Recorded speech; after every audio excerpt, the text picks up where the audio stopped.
السلام علیکم، میں ہوں حسین امان اور آپ دیکھ رہے ہیں علاقے کی سیاست۔ آج ہمارے ساتھ جو مہمان شخصیت ہیں کسی تعارف کی محتاج نہیں ہیں، پیر سجاد حسین حیدری صاحب، ان کا تعلق JUIF سے اور یہ امیدوار ہیں صوبائی اسمبلی کے۔ السلام علیکم سر۔ وعلیکم السلام ورحمۃ اللہ۔ سر سب سے پہلے تو آپ کا شکریہ کہ آپ نے ہمیں ٹائم دیا۔ جی حسین بھائی بہت شکریہ جی۔ اچھا سر، آپ جمعیت العلماء اسلام کا منشور لے کے آئے ہیں اور اسی منشور کی بنا پر آپ جو نا الیکشن لڑ رہے ہیں۔ جمعیت العلماء اسلام کا منشور کیا ہے اور آپ کا اپنا ایک ذاتی ذہن ہوتا ہے کہ جیتنے کے بعد میں نے یہ کام کروانے والا، اس حساب سے کیا آپ کہنا؟ حسین بھائی آپ کا بہت شکریہ، آپ نے مجھے اپنا موقف اپنی عوام کے سامنے پیش کرنے کا موقع دیا۔ تو گزارش یہ ہے کہ حسین بھائی جمعیت علماء اسلام کا منشور اللہ کی زمین پہ اللہ کا نظام نافذ کرنا ہے، رب کی دھرتی پہ رب کا نظام نافذ کرنا ہے، چونکہ پاکستان کا وجود لا الہ الا اللہ سے ہے۔ ہم بچپن سے یہ نعرہ سنتے چلے آ رہے ہیں کہ پاکستان کا وجود لا الہ الا اللہ سے بنا اور یہ واحد مدینہ المنورہ کے بعد ریاست ہے جو اسلام کے نام سے وجود میں آئی ہے۔ تو اسی تسلسل کو جاری رکھتے ہوئے ہمارے قائدین نے، ہمارے اکابرین نے ایک جماعت کی اور ایک پارٹی کی بنیاد رکھی جو مذہبی ہونے کے ساتھ ساتھ سیاسی بھی ہے،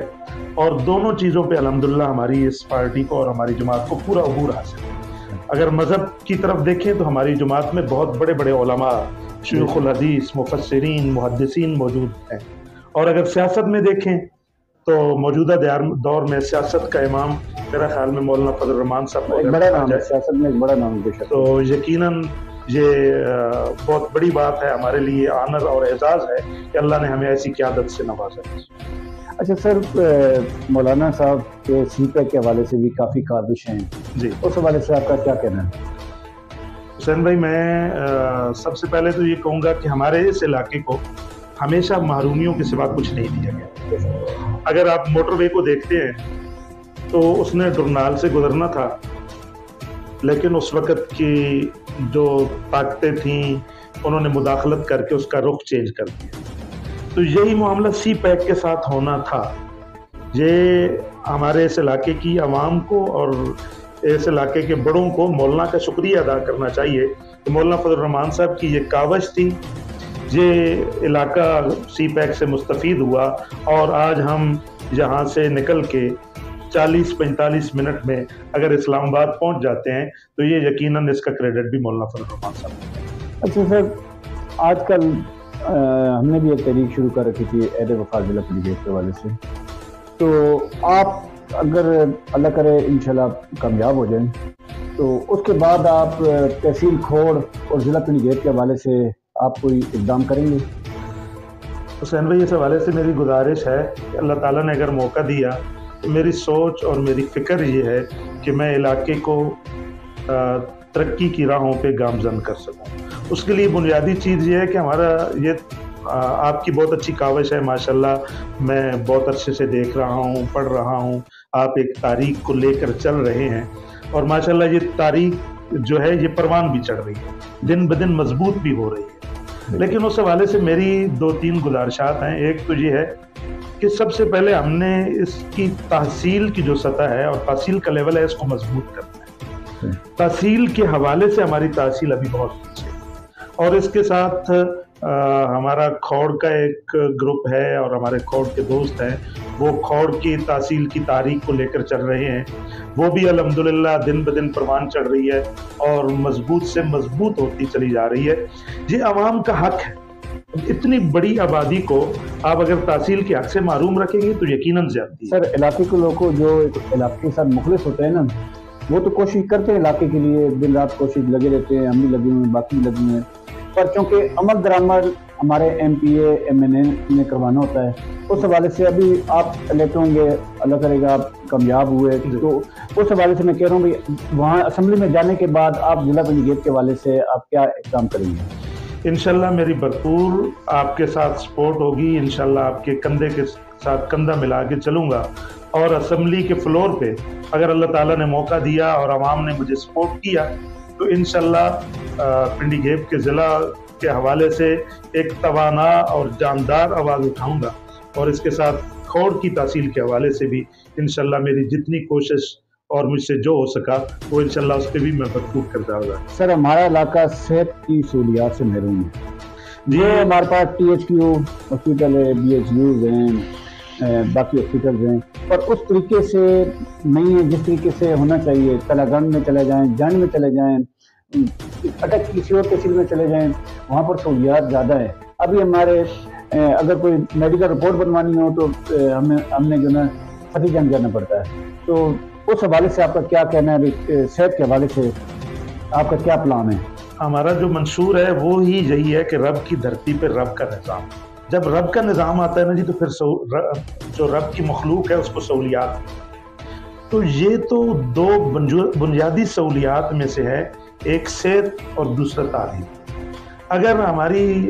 نسلوں کے پاس تعلیم ہوگی، تعلیم کے زیور سے وہ آراستہ ہوں گی، تو یقیناً ایک مضبوط اور توانا قوم بنے گی۔ اگر تعلیم نہیں ہوگی تو پھر یہ قوم کبھی ترقی نہیں کر سکتی۔ اور اس کے ساتھ صحت کی سہولیات ہیں، بنیادی طور پہ صحت کی سہولیت اگر ہمیں یہاں پہ میسر نہیں ہے، ہمیں فتح جنگ جانا پڑتا ہے، فتح جنگ سے آگے پنڈی جانا پڑتا ہے، تو یہ یقیناً ہمارے علاقے کی بہت بڑی محرومی ہے، کیونکہ تحصیل پنڈی گیپ کا علاقہ دور دراز تک پھیلا ہوا ہے، اور گاؤں سے، دیہاتوں سے، قصبوں سے لوگ پنڈی گیپ کا رخ کرتے ہیں،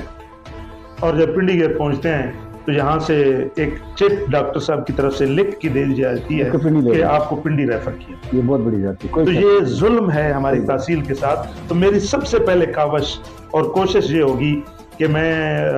اس علاقے کے لیے کوئی اچھا ہاسپٹل، اور THQ کے حوالے سے ڈاکٹرز نہیں ہیں،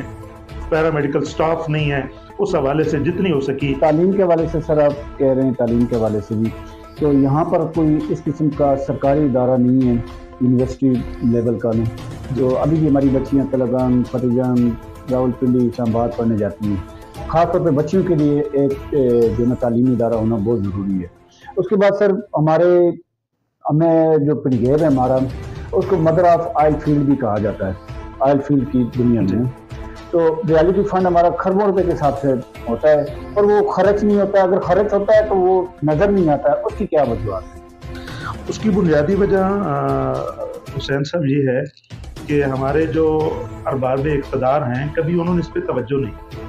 کیونکہ ہماری ترجیحات کچھ اور ہیں۔ اگر ہماری ترجیحات عوام کا مفاد بنے تو یقیناً ہم یہ جو آئل انڈسٹری ہے ان سے تو ہمیں چھین کے اپنی ریئلٹیز لینی چاہیے، وہ تو ہمارا حق ہے، ہمارا حق ہے، ہمارا رائٹ ہے، وہ کیوں لے کے یہاں سے جاتے ہیں؟ پھر ہمارے ساتھ ظلم یہ ہوا کہ یہ جو جتنی بھی ریئلٹیز ہوتی ہیں آئل فیلڈ کی، یہ DC فنڈ میں جاتی ہیں، اور DC فنڈ کو MNA کے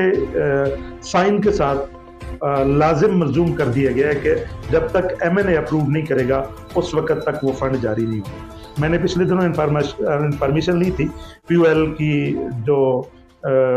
بڑی شخصیات ہیں ان سے میں نے میٹنگ کر کے پوچھا تھا، تو ہمارا اب بھی کروڑوں میں فنڈ DC فنڈ میں پڑا ہوا ہے جو ہمارے علاقے کی گلیوں کا ہے، سڑکوں کا ہے، تعلیم کا ہے۔ ہمارا سابق MP MNA نے اس کو فنڈ کو یوز نہیں کیا سر، وہ کسی نے اس کو یوز کرنے کی یا اس کو عوام کے لیے وہاں سے لینے کے لیے زحمت نہیں کی، ادروائز وہ فنڈ وہیں پہ پڑا ہوا ہے، اور وہیں سے پھر وہ واپس چلا جاتا ہے اور ریورس ہو جاتا ہے، بہت بڑی علاقے اور عوام کا جو اور یہاں پر جو عوام ہے وہ ترس رہی ہے چھوٹے چھوٹے منصوبوں کے لیے۔ پانی نہیں ہے، صاف پانی نہیں ہے، وہ لوگوں کو صحت کی سہولیات نہیں ہے، تعلیم کی نہیں ہے، بچوں کے لیے کھیلنے کے گراؤنڈ نہیں ہے۔ جہاں پر آئل اینڈ گیس کا ویل ہوتا ہے نا، وہاں کے 5 کلومیٹر تک ان کا حق بنتا ہے گیس دینا، پر میں اسی طرف آ رہا تھا، دوسرے علاقوں میں گیس دی جاتی، صرف پنڈی گیپ میں کیوں؟ میں اسی طرف آ رہا تھا کہ یہ میر ظفر اللہ جمالی جب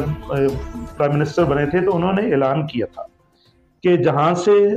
گیس نکلے گی وہاں کی 5 کلومیٹر کی سراؤنڈنگ کی جو آبادی ہے اس کو گیس دی جائے گی، لیکن یہاں آپ دیکھیں کڑپا سے نکل رہی ہے، میال فیلڈ سے نکل رہی ہے، کھوڑ سے نکل رہی ہے، کسی گاؤں کو اس کی کوئی سہولت میسر نہیں ہے، یہ ساری یہاں سے سلنڈر کے اندر فل کر کے دوسرے علاقوں کو مہیا کر دی جاتی ہے۔ ناظرین، جیسا کہ آج ہمارے ساتھ ہمارے علاقے کی معزز شخصیت پیر سجاد حسین میدنی صاحب موجود تھے، اور انہوں نے ابھی الیکشن بھی لڑنا ہے MPA کا، اور انہوں نے اپنا منشور بھی بتایا، اور عوام کو آنے والی مشکلات اور تکالیف سے بھی یہ باخبر ہیں۔ انشاءاللہ مزید بھی ہم اسی طریقے سے انٹرویو کرتے رہیں گے۔ تب تک کے لیے اجازت، اللہ حافظ۔